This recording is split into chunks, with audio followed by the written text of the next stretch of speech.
¿Cómo están? Muy buenos días. Vamos a empezar con la clase el día de hoy. La clase anterior estábamos revisando todos los aspectos eh, introductorios, ¿no? De lo que significa o de lo que nos acontece la contabilidad gubernamental.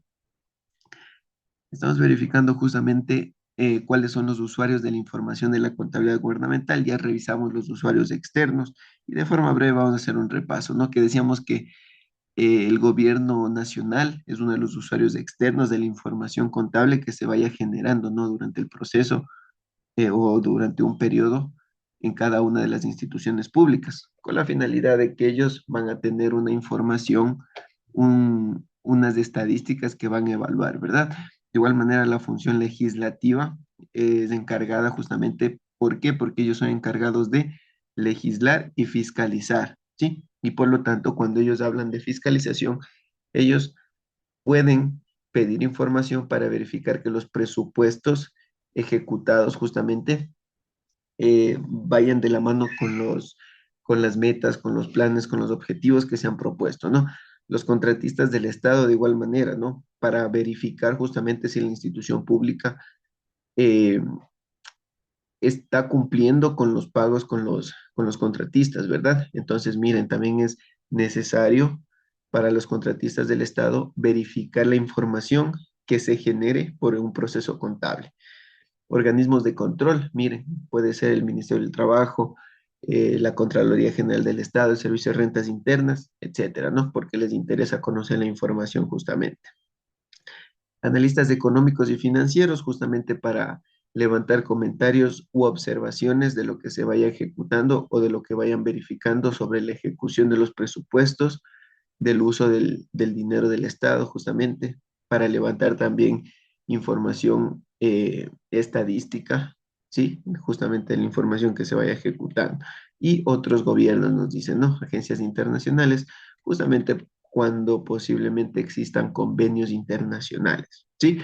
Y también, miren, vamos a tener usuarios internos de la información, usuarios internos de la información que permitan, perdón, que sean quienes, los dignatarios nos dicen, ¿no?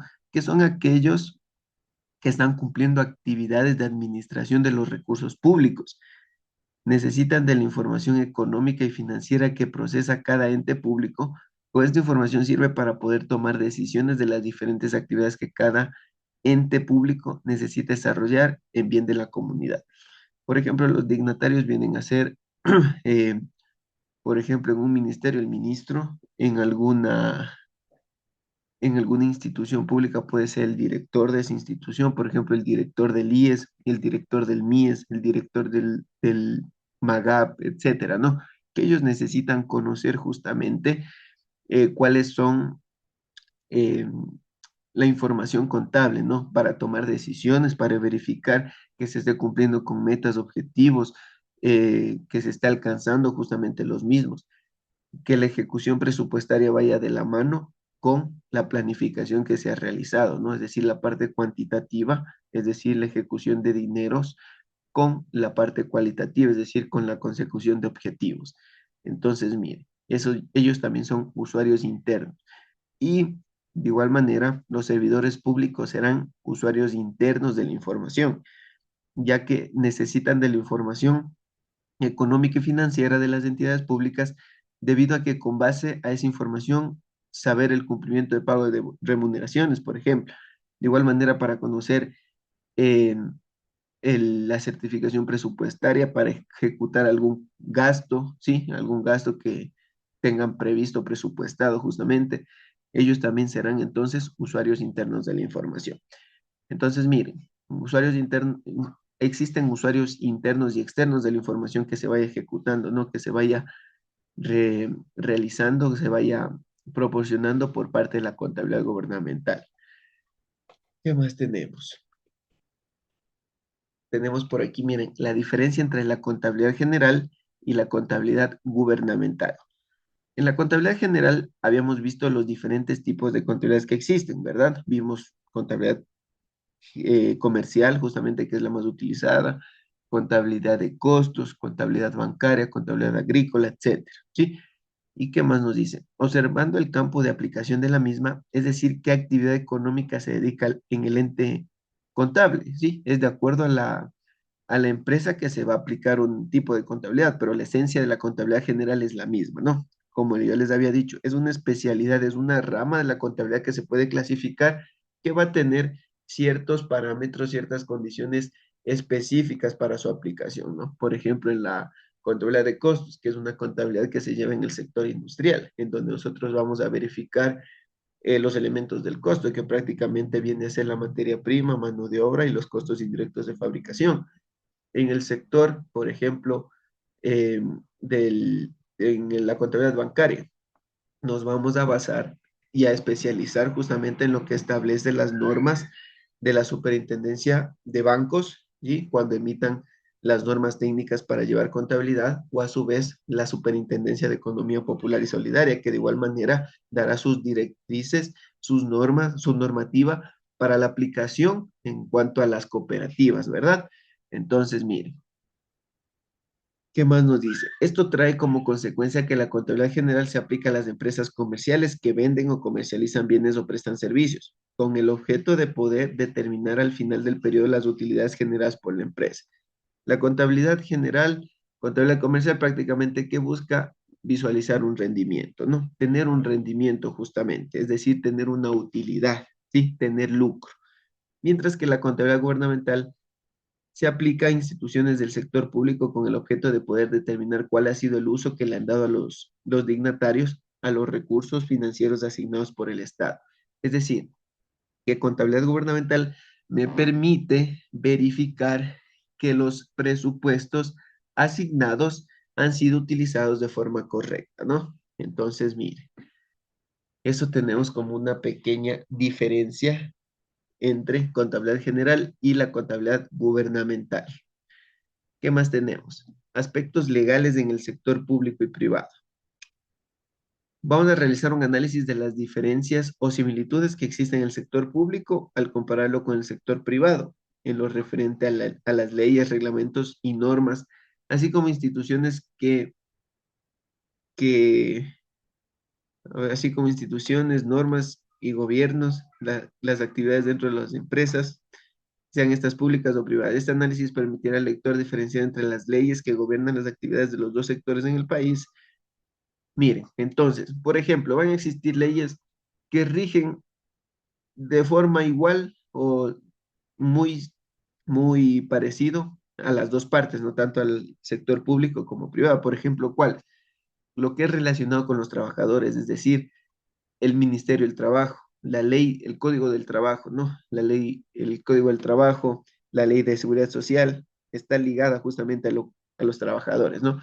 Por ejemplo, el pago de impuestos, a la ley del régimen tributario interno, nos debemos regir las dos partes, tanto el sector público como el sector privado. ¿Qué más tenemos por aquí en el ámbito eh, contable? Bueno, ahí sí existen diferencias, ya vamos a ver más adelante. Y vamos a leer por acá, mire, ámbito contable nos dice, ¿no? Este es el ámbito que vamos a analizar primeramente, el ámbito contable, tanto en el sector público como el privado. ¿Qué nos dice? En el sector público, en lo que tiene que ver al ámbito contable, las instituciones del sector público no financiero, para poder hacer el registro de los hechos económicos, debe realizarlo a través de normas, procedimientos, disposiciones que emite el organismo rector de las finanzas públicas, como lo es el Ministerio de Finanzas, a través de la Subsecretaría de Contabilidad Gubernamental. Es por eso que tenemos las normas técnicas de contabilidad gubernamental, es decir, que las instituciones del sector público se van a basar primeramente en lo que establecen las normas técnicas de contabilidad gubernamental, que estas normas técnicas son emitidas por el Ministerio de Finanzas y deben ser cumplidas por todas las instituciones que nos decía del sistema no financiero. ¿Sí? Entonces, miren, en donde encontramos la normativa que tiene que ver con el registro sistemático, secuencial y cronológico de los hechos económicos. Además, también se apoya de las normas técnicas del presupuesto para poder realizar eh, el registro y poder integrar las operaciones patrimoniales con las presupuestarias. Es decir, que cada registro contable que se vaya realizando debe venir acompañado también por un registro presupuestario. Justamente aquí nos establece que debemos juntar las operaciones patrimoniales, es decir, las que movemos tanto en el activo pasivo patrimonio y también con las presupuestarias, que ya vamos a ver más adelante justamente cuáles son estas partidas presupuestarias, ¿no? También encontramos disposiciones, regulaciones que la subsecretaría puede dictar para poder realizar un eficiente registro en la parte contable, siempre basados en los principios de contabilidad generalmente aceptados, ¿sí? Las empresas públicas, sus subsidiarias y filiales no están en la obligación de llevar contabilidad aplicando normas técnicas de contabilidad. La contabilidad que llevan las empresas públicas estará basada en los principios de contabilidad generalmente aceptados y de las normas internacionales de contabilidad nos establecen, ¿no?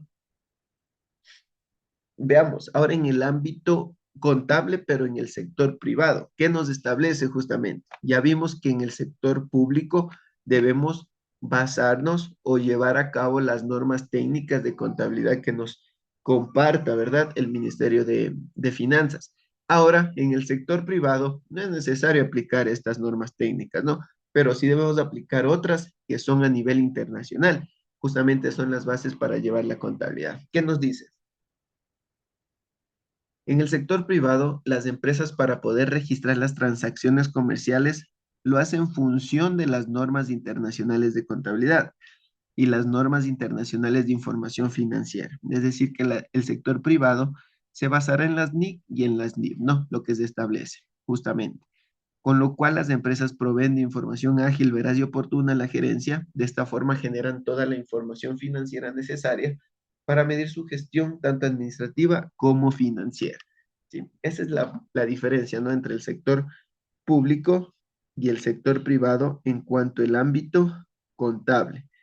Ya vieron, ¿no? El uno que lleva la contabilidad bajo técnicas contables, bajo normas técnicas contables eh, que establezca el Ministerio de Finanzas. Por aquí nos decía, mire, normas técnicas de contabilidad gubernamental, que debe también estar acompañado por normas técnicas del presupuesto, y en el sector privado lo que vamos a hacer que es aplicar normas internacionales de contabilidad, normas internacionales de información financiera también.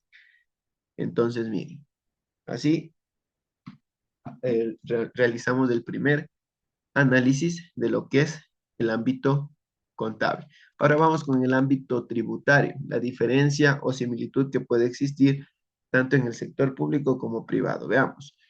Las instituciones del Estado, las mismas que persiguen la satisfacción de las necesidades de la colectividad, es por eso que dentro de las disposiciones de la Ley Orgánica del Régimen Tributario Interno establecen el artículo 9, para fines de la determinación y liquidación del impuesto a la renta están exonerados exclusivamente los ingresos señalados en el literal 2, donde se hace referencia a los obtenidos por las instituciones del Estado y por las empresas públicas reguladas por la Ley Orgánica de Empresas Públicas. Por lo tanto, no están en la obligación de presentar declaración de impuesto a la renta, pero deberán observar los principios como sujetos pasivos de la obligación tributaria, por lo tanto, deberán tener en cuenta normas y procedimientos aplicados en la Ley Orgánica del Régimen Tributario Interno y su reglamento cuando quieran, cuando adquieran bienes o servicios. Bien, entonces, en el sector público, ¿qué nos dice? Que debemos basarnos en lo que establece la Ley del Régimen Tributario Interno, que justamente en el artículo 9, donde habla de exenciones de los ingresos exentos, nos establece justamente, nos dice aquí en el literal 2, que las instituciones públicas estarán exoneradas del pago del impuesto a la renta, ¿sí? Pero aquí hay un error porque nos dice, no están en la obligación de presentar la declaración. Sí deben presentar la declaración de forma informativa, pero no van a pagar un impuesto en sí, porque están exonerados los ingresos que ellos generen justamente y están exonerados del pago del impuesto a la renta, pero no de la obligación, porque ellos deben presentar justamente información financiera a través de las declaraciones del formulario del impuesto a la renta. Eso en cuanto a impuesto a la renta, ¿no? Y por acá también nos dice que debe analizar justamente en la ley de régimen tributario interno toda la aplicación en la parte tributaria, como por ejemplo las retenciones que ellos efectúen, de igual manera las adquisiciones que ellos hagan o las ventas que ellos hagan, ¿sí? Entonces, mire, deben basarse en lo que establece la ley orgánica del régimen tributario interno y su reglamento nos establece. Y por otro lado, en el sector privado, de igual manera, ellos van a basarse en lo que establece la ley del régimen tributario interno, porque esa es la ley dentro del territorio nacional que rige justamente a los impuestos, ¿no? Entonces, miren, en el sector público y sector privado se basarán a través de la ley del régimen tributario interno. Y aquí nos establece que en el artículo 8 hace referencia a los ingresos de fuente ecuatoriana y enumera una serie de actividades que deben pagar impuesto a la red. Es decir, que en el sector privado, por lo general, los ingresos que ellos obtengan serán susceptibles para el pago del impuesto a la renta, ¿sí? Las actividades comerciales que en el sector privado desarrollen pagarán impuesto a la renta, a diferencia de las instituciones públicas que en el artículo 9 exonera del pago del impuesto a la renta, ¿sí? Y la demás aplicación en cuanto al ámbito tributario va a ser la misma, no deben regirse justamente lo que establece la ley de régimen tributario interno. Veamos más acá abajito, nos habla ya acerca de un ámbito laboral. En el sector público nos dice, en las instituciones públicas, en el ámbito laboral, encontramos los servidores públicos, que son todas las personas en cualquier modalidad laboral, que sea en contrato o nombramiento, trabajen, presten servicios o ejerzan un cargo, función o dignidad dentro del sector público. Los servidores públicos están amparados por la ley orgánica del servicio público, ¿sí? Entonces, miren, los servidores públicos estarán bajo las disposiciones de la ley orgánica del servicio público, que justamente ellos, esa ley lo que va a hacer es regular a eh, lo que establece, perdón, va a regular todo lo que esté relacionado a los trabajadores que trabajen justamente en el sector público. Y también existen trabajadoras y trabajadores en el sector público que están sujetos a las disposiciones del Código del Trabajo. Sin embargo, se pretende a través de un proyecto de ley unificar a los trabajadores para que pasen a estar dentro de los preceptos de la LOCE, ¿sí? Entonces, mire, en el sector público, cuando hablamos de trabajadores, de servidores públicos, debemos basarnos a lo que establece la ley orgánica del servicio público. Y también dentro del sector público también existen contratos que van a basarse a través del Código del Trabajo. Y en el sector privado, ahí sí, todos los trabajadores que estén bajo relación de dependencia estarán a disposiciones o de acuerdo a la norma que en este caso viene a ser el Código del Trabajo, todas las disposiciones que se encuentren en el Código del Trabajo para el sector público, ¿no? ¿Y qué nos dice? En las empresas privadas existen empleados y trabajadores, los mismos que elaboran en diversas modalidades y condiciones de trabajo. Generalmente asociamos a los empleados como aquellas personas que realizan un trabajo donde prevalece más su intelecto que la mano de obra. Y los trabajadores que realizan un trabajo prevalece la mano de obra sobre el factor intelectual. Pero empleados y trabajadores estarán amparados por el Código del Trabajo, ¿sí? Entonces, mire, cualquier derecho, obligación que tengan los trabajadores, ¿dónde lo vamos a encontrar? Aquí, en el Código del Trabajo. Ahí vamos a encontrar todo eso. ¿Sí? Esto en relación al ámbito laboral. Ya estamos viendo, ¿no? Las diferencias justamente entre el ámbito público y el ámbito laboral.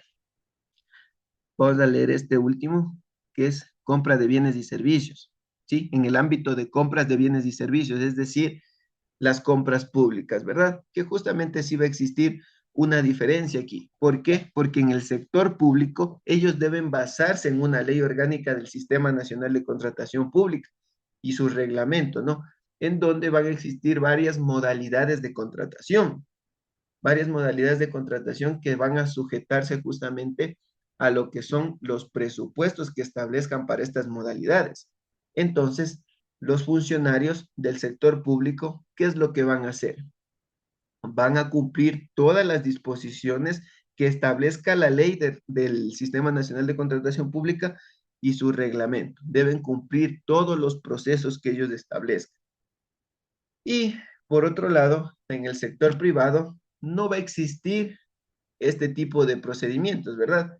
justamente para adquirir bienes o servicios. Ellos a su disposición verán cuál es el proveedor que más les agrade los precios, entonces ellos harán su compra de forma directa. ¿Sí? Por aquí nos habla acerca de la ley de régimen tributario interno, el artículo 10, en donde nos establece que debemos tener en consideración tanto los gastos y los bienes que vamos a adquirir para que sean deducibles, que no viene al caso aquí esta temática que han puesto. Pero lo que debían poner es que en el sector privado no existe una ley que rija justamente para la adquisición de compras y bienes, sino que queda a disposición de los propietarios del negocio, de los dueños, de los socios, justamente adquirir bienes o servicios, ¿sí? Entonces, miren, esa es la diferencia justamente en el ámbito de la contratación pública o de la compra de bienes y servicios, ¿sí? Hasta ahí vamos a quedar en la clase el día de hoy. La próxima clase terminamos con estas diferencias para ya ingresar más adelante con lo que es también los presupuestos, ¿no? Que es importante manejar esos temas. Listo, entonces ahí les dejo la clase grabada para que ustedes revisen y cualquier cosa me indican, por favor.